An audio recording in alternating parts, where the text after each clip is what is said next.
Tu fermes la porte. Tu pars au travail. Tu cours, tu vis, tu reviens. Et lui, il est resté là, dans le silence, à t'attendre. Tu ne t'en rends peut-être pas compte, mais chaque fois que tu laisses ton chat seul à la maison, il vit une expérience émotionnelle à sa manière.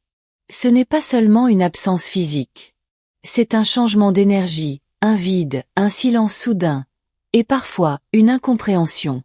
Dans ce nouveau voyage avec Minou Curieux, on va parler d'un sujet délicat, mais essentiel. Que vit ton chat quand tu n'es pas là? Et surtout, que ne faut-il jamais faire si tu veux qu'il reste équilibré, confiant et serein? Aujourd'hui, on va découvrir 8 erreurs courantes que l'on commet sans le vouloir en laissant son chat seul. Et on commence dès maintenant avec la première. Oublier de lui dire au revoir. Cela peut sembler anodin. Tu pars vite, tu prends tes clés, tu files. Mais pour ton chat, ton départ est un moment intense. Si tu ne le prépares pas à cette séparation, il peut vivre une mini-fracture émotionnelle. Juste quelques secondes d'attention, un regard, une parole douce, un geste rassurant peuvent changer la façon dont il vit ton absence. Tu n'as pas besoin de dramatiser.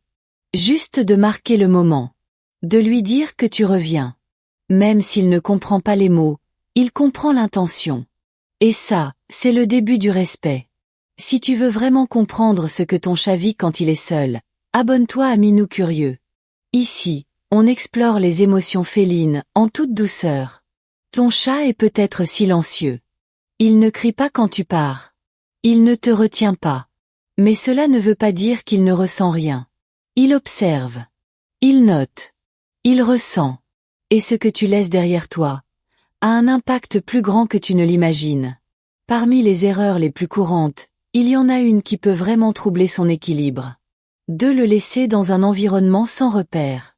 Quand tu pars, ton chat a besoin de stabilité. Si tu déplaces les meubles, changes ses affaires de place, ou laisses la maison en désordre, il perd ses points de repère. Et cela peut le rendre anxieux. Pour lui, chaque objet a une fonction, un rôle dans son territoire. Même une simple couverture peut être un repère émotionnel. Alors imagine ce qu'il ressent quand il revient vers sa cachette habituelle, et qu'elle n'est plus là. Prépare-lui un environnement stable, organisé, reconnaissable. Laisse ses coins tranquilles intacts. Ce sont ces balises émotionnelles en ton absence. Et il y a un autre détail que beaucoup oublient. Couper tous les sons de la maison. Un silence total peut sembler reposant pour nous. Mais pour un chat, cela peut être oppressant. L'absence de tout bruit amplifie chaque petit son extérieur. Une voiture, un oiseau, un craquement. Cela peut créer une tension constante. Laisse une petite musique douce, ou une radio à faible volume. Un bruit familier, continu, peut lui apporter un sentiment de présence. Il ne remplace pas ton énergie, mais il adoucit ton absence. Ces petites attentions font toute la différence. Parce que ton chat ne te dira jamais « J'ai eu peur pendant que tu étais parti ». Mais il pourra te le montrer, par un comportement étrange, un regard fuyant, ou un silence inhabituel. Et toi, tu sauras que la prochaine fois, tu feras autrement. Laisser un chat seul, ce n'est pas juste fermer une porte. C'est entrer dans son absence avec conscience. Et parfois, on oublie que certains gestes simples peuvent apaiser, ou perturber profondément. Parmi les erreurs silencieuses mais fréquentes, il y en a une qui touche à son bien-être corporel. 4. Ne pas vérifier l'accès à l'eau fraîche. Un chat seul n'a pas toujours la spontanéité d'aller boire.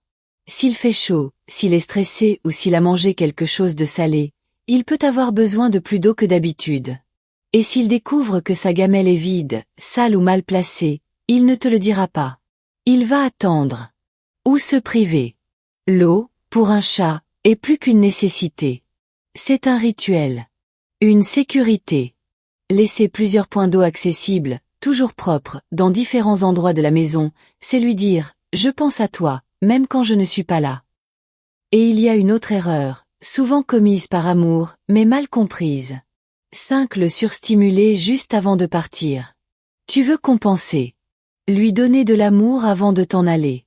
Alors tu joues fort, tu cries de joie, tu le prends dans tes bras, tu en fais trop, et tu pars.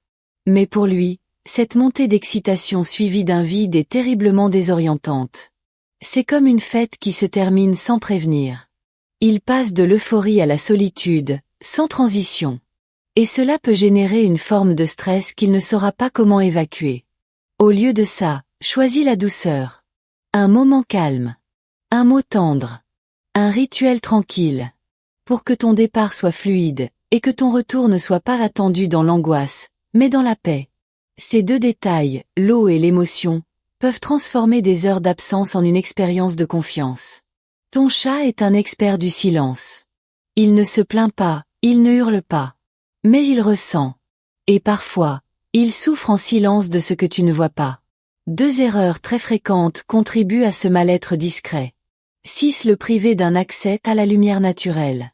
Quand tu pars, tu fermes peut-être tous les volets, toutes les rideaux, pour protéger la maison. Mais pour ton chat, cela transforme son univers en un espace figé, sans repère temporel.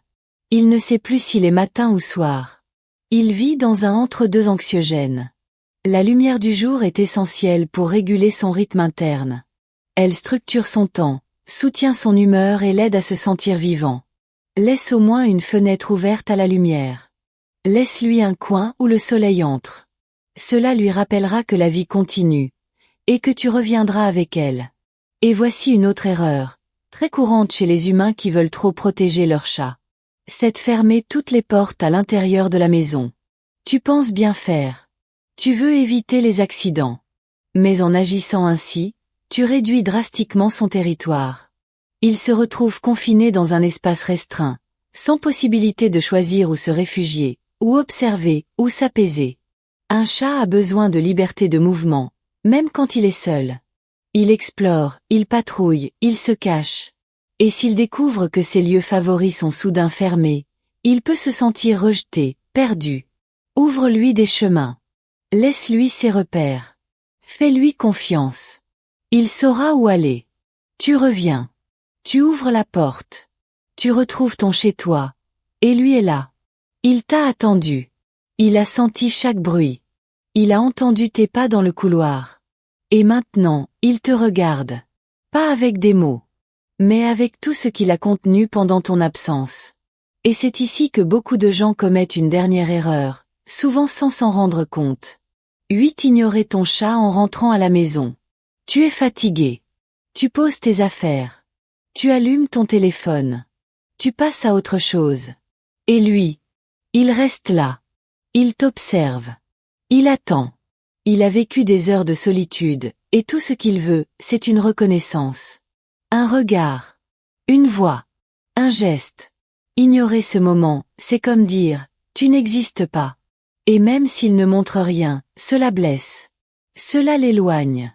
Cela fragilise ce lien que tu crois acquis, mais qui se nourrit de rituels simples. Prendre 30 secondes pour t'agenouiller, poser ta main sur lui, lui dire je suis rentré, c'est lui rendre sa place. Lui rappeler qu'il fait partie de ta vie, même dans le retour, même dans la fatigue. Et tu verras que ce petit moment change tout. Parce qu'un chat qui se sent accueilli à ton retour, c'est un chat qui vit ton absence autrement. Il ne l'associe plus à un abandon, mais à un cycle. Il sait que tu pars, mais il sait surtout que tu reviens vers lui. Et ce savoir-là, cette certitude, c'est ce qui construit sa stabilité émotionnelle jour après jour. Tu n'as pas besoin d'être parfait. Tu as juste besoin d'être présent au bon moment. Le départ. Le retour. Et entre les deux, la mémoire de ta tendresse. Laisser un chat seul, ce n'est pas l'oublier. C'est lui faire une promesse invisible. Je pars, mais je pense à toi. Je reviens, et je te retrouve. Et lui, il n'oublie jamais une promesse comme celle-là. Parce qu'un chat qu'on enferme trop, est un chat qui s'éteint un peu, même en silence. Quand tu pars, tu ne le vois plus. Mais lui, il continue de te sentir. Ton odeur reste sur les coussins. Ta voix résonne dans les murs. Ton énergie flotte encore dans l'air. Et pendant tout ce temps, il attend. Il ne compte pas les heures. Il ne pleure pas. Mais il espère. Chaque absence, pour ton chat, est un puzzle émotionnel. Il ne sait pas pourquoi tu pars, ni quand tu reviendras. Il ressent juste le vide. Le silence. Le changement. Et c'est dans cette attente que tout se joue, le lien que tu as construit avec lui, et la façon dont il le vivra en ton absence. Ce que tu laisses derrière toi est plus important que tu ne le crois. Une maison en paix. Un mot doux avant de partir. Une lumière. Une présence sonore. Un accès à son monde. Ce sont des gestes simples. Mais pour lui, ce sont des ponts invisibles entre ton monde et le sien. Tu ne peux pas rester toujours. Mais tu peux aimer même quand tu n'es pas là. Et aimer un chat en ton absence, c'est penser à lui sans bruit. C'est lui faire confiance. C'est respecter ses rythmes. C'est lui créer un espace où il ne se sent pas abandonné, mais accompagné différemment. Parce que ton retour, aussi, est un message. Tu reviens. Tu le regardes. Tu lui parles. Tu le touches. Et dans ces gestes-là, tu lui dis. Je t'ai manqué, mais tu as été fort. Et maintenant, nous sommes de nouveau ensemble. Et lui, il comprend. Pas avec des mots. Mais avec son corps, son regard, son silence. Il comprend que tu ne l'as pas oublié. Que son monde n'a pas été effacé. Qu'il compte, même quand tu es loin. Alors la prochaine fois que tu franchiras la porte, fais-le avec amour. Et la prochaine fois que tu la rouvriras, fais-le avec tendresse. Parce qu'un chat qu'on quitte avec respect, est un chat qui attend sans peur. Et un chat qu'on retrouve avec douceur, est un chat qui aime plus fort. Si cette vidéo t'a touché, si elle t'a permis de mieux comprendre ce que vit ton chat quand tu n'es pas là, abonne-toi à Minou Curieux. Ici, on explore les silences, les regards, et ces petits gestes qui changent tout. Active la cloche, et entre dans le monde invisible de l'amour félin.